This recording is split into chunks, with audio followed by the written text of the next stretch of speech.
Bismillahirrahmanirrahim. Assalamualaikum warahmatullahi wabarakatuh. Sahabat pena, pada kesempatan ini saya ingin mengulas sebuah berita yang dimuat oleh Kumpara News. BAN PT atau Badan Akreditasi Nasional Perguruan Tinggi, akreditasi kampus di Surabaya dicabut. Tak ada kuliah tapi berijazah. Ini menjadi sebuah fenomena setelah kasus dugaan ijazah palsu Presiden Jokowi yang digugat oleh Bambang Trimulyono pada beberapa bulan lalu, BAN PT, sehingga pada akhirnya melakukan razia terhadap beberapa perguruan tinggi, terutama perguruan tinggi swasta.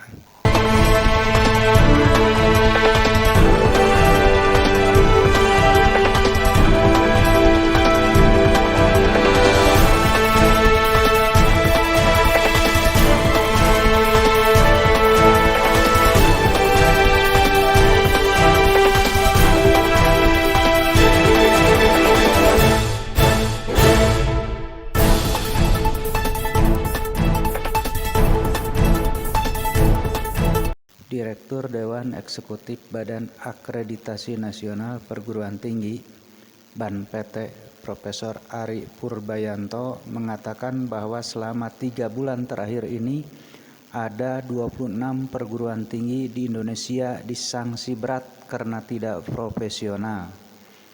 Bahkan satu perguruan tinggi di Surabaya dicabut akreditasinya karena memberikan ijazah tanpa ada pembelajaran. Ini cukup berat juga ya ini pelanggarannya, memberikan ijazah tanpa ada perkuliahan. Sebetulnya hal yang seperti ini atau fenomena seperti ini sudah berjalan bertahun-tahun lalu. Ada beberapa perguruan tinggi swasta yang memberikan ijazah kepada para mahasiswa, tapi perkuliahannya itu ya seadanya lah, asal-asalan. Bahkan sampai ada yang menyebut ya, satir bahwa itu adalah perguruan tinggi kaki lima, karena mereka dengan alasan menyelenggarakan pembelajaran jarak jauh, tetapi ternyata perkuliahannya itu ya asal-asalan gitu. Di satu tempat tertentu dipusatkan dan mahasiswanya berkumpul, tetapi perkuliahannya hanya merupakan formalitas saja, dan pada akhirnya mereka melewati sebuah ujian tetapi tidak ada tidak ada tantangan, karena mereka merasa dijamin akan memperoleh ijazah, jadi akan lulus dengan serta-merta. Itu salah satu fenomena yang pernah saya saksikan sendiri. Nah, selanjutnya 3 bulan terakhir ini ada 26 perguruan tinggi yang diberikan sanksi berat. Satu perguruan tinggi di Surabaya dicabut izin penyelenggaraannya karena mereka melakukan praktik yang tidak layak dilakukan. Mungkin itu juga masuk korupsi. Kata Ari di sela-sela acara Forum Penguatan Integritas Ekosistem Perguruan Tinggi yang digelar KPK di Hotel di Alana, ya, Kabupaten Sleman, Daerah Istimewa Yogyakarta, Selasa 15 November. Nah, ini menurut Profesor Ari bahwa praktek ijazah tanpa perkuliahan ini dikategorikan sebagai bentuk daripada korupsi. Ini hasil koordinasi dalam sebuah forum dengan KPK ya, di Hotel di Alana. Nah, ini bagaimana ya, sudah dikategorikan sebagai sebuah korupsi. Indikatornya apa ya yang bisa sebuah perguruan tinggi atau oknum-oknum yang ada di perguruan tinggi melakukan praktek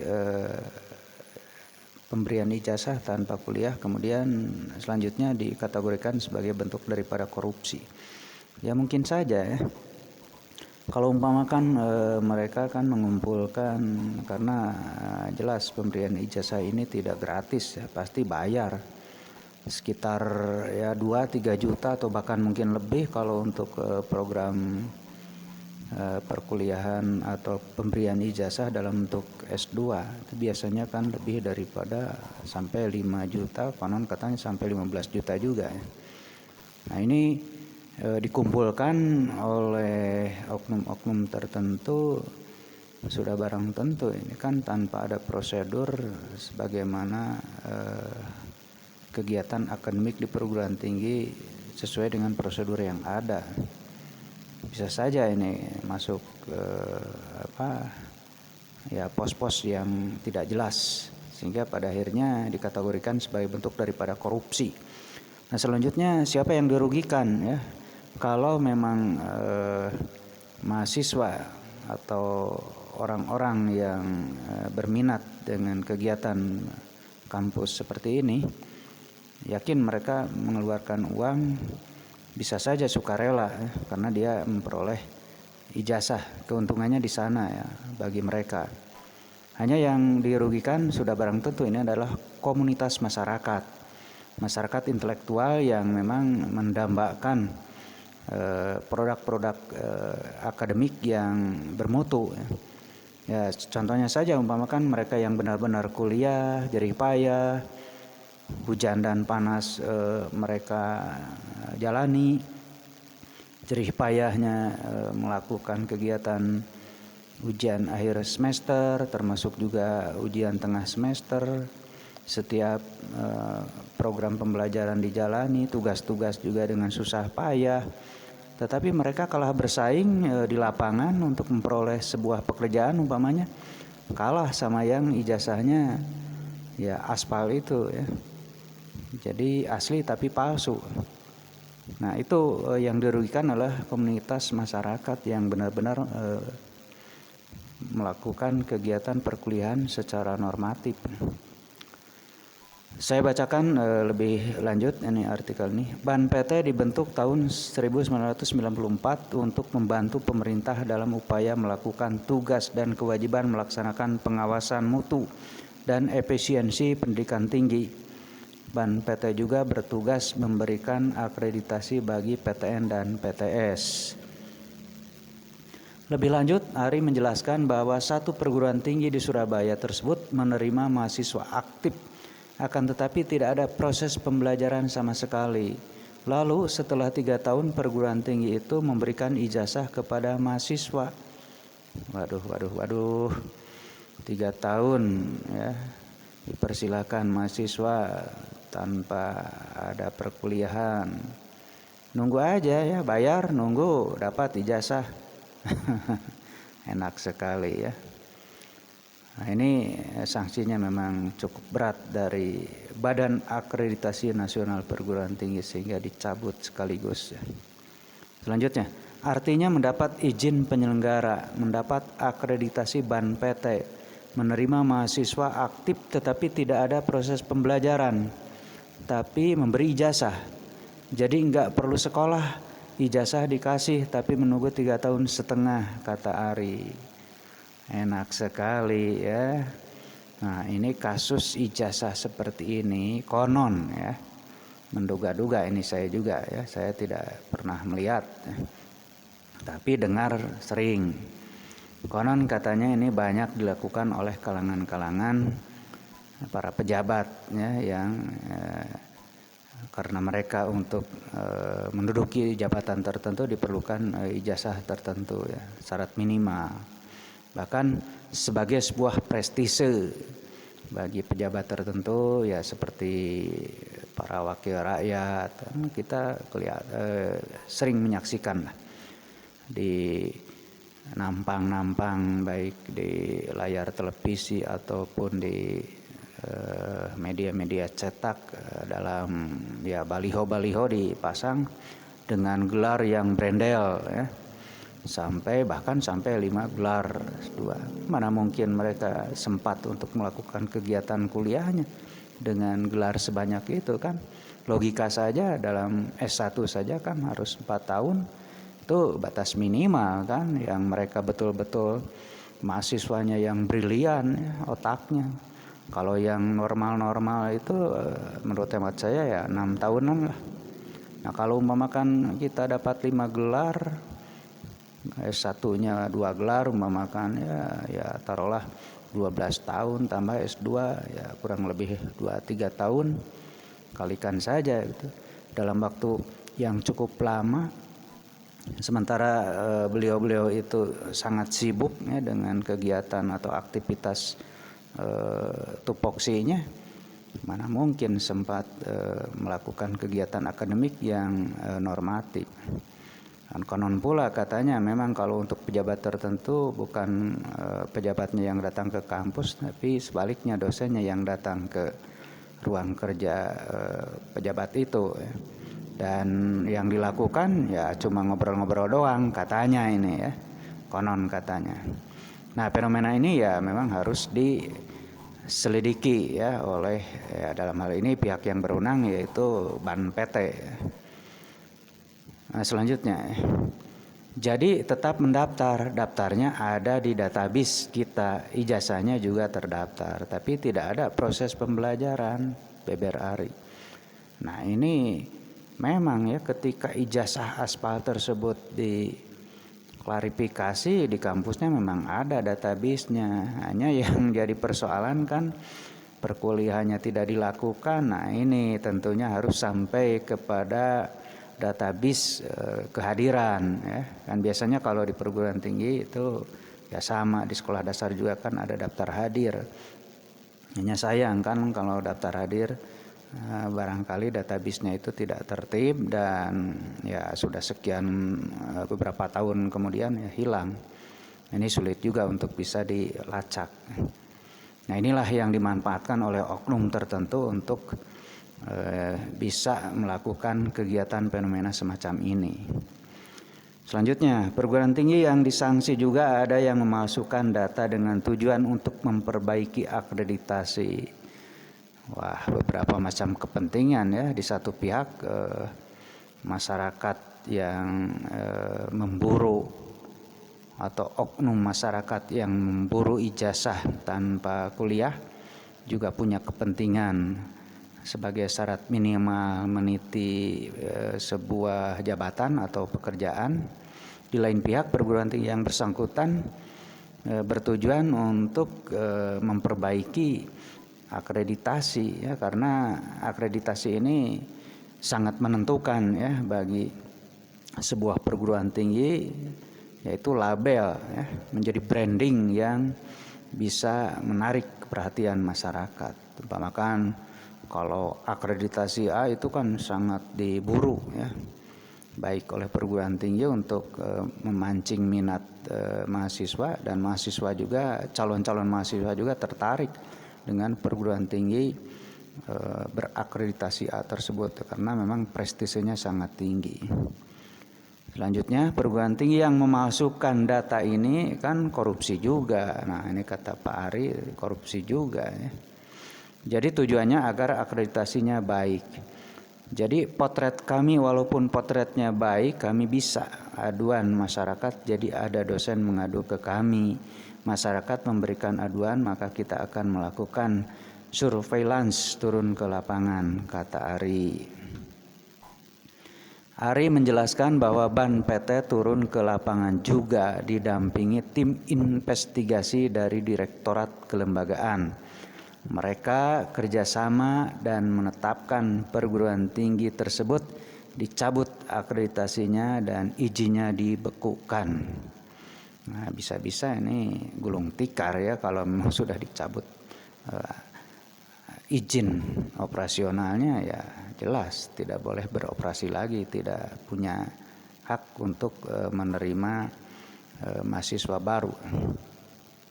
Tentu dari sisi penyalahgunaan kewenangan dari pimpinan juga kami juga memotret tentang good university governance.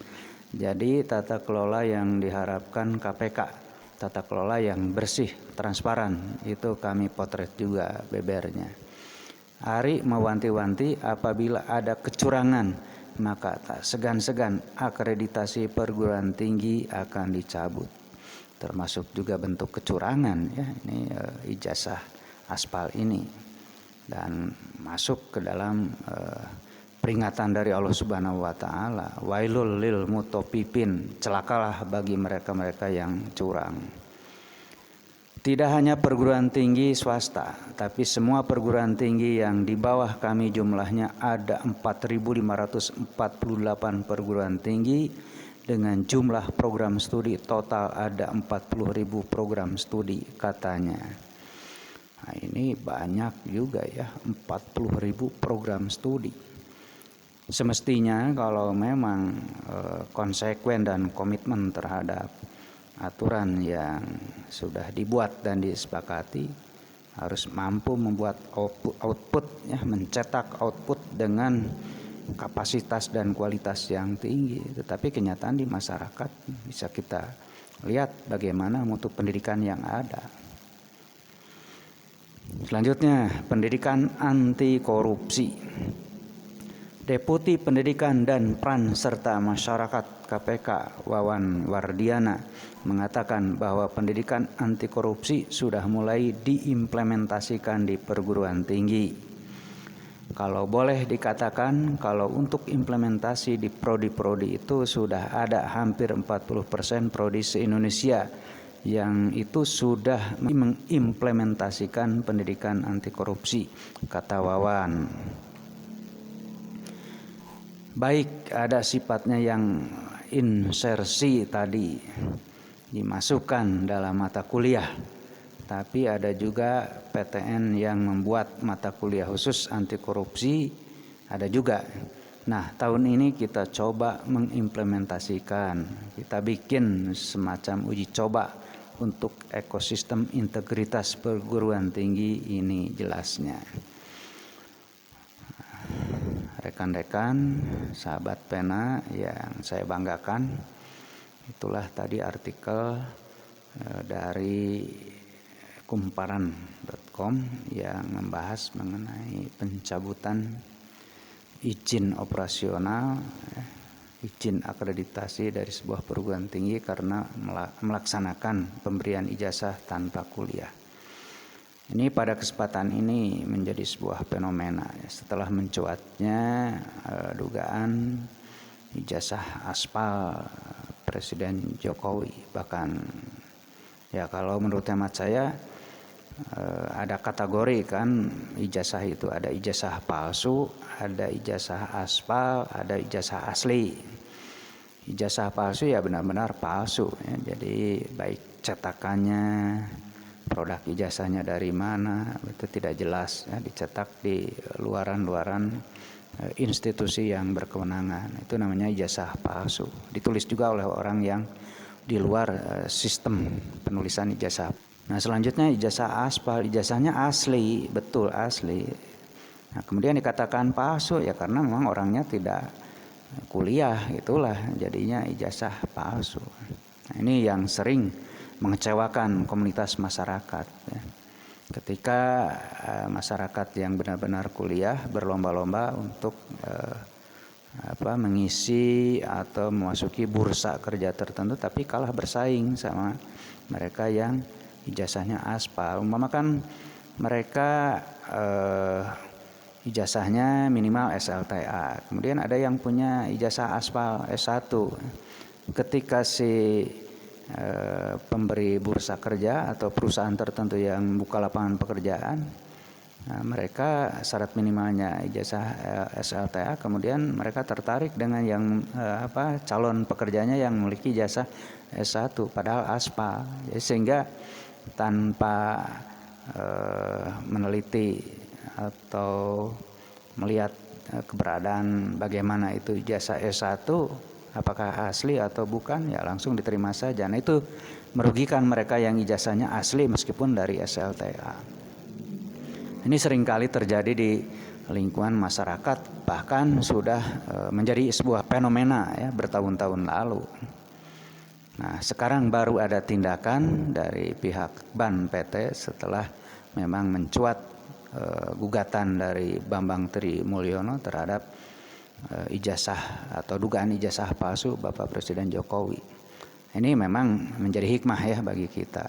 Namun jelas bagi kita berharap ya Bapak Presiden Jokowi untuk secara elegan gitu, jangan sampai fenomena dugaan terhadap ijazah palsu beliau terus ya tidak ada ujungnya ini kan, karena memang sampai saat ini kan belum ada kejelasan karena Bapak Presiden belum menunjukkan nih ijazah saya yang asli, silakan diuji forensik.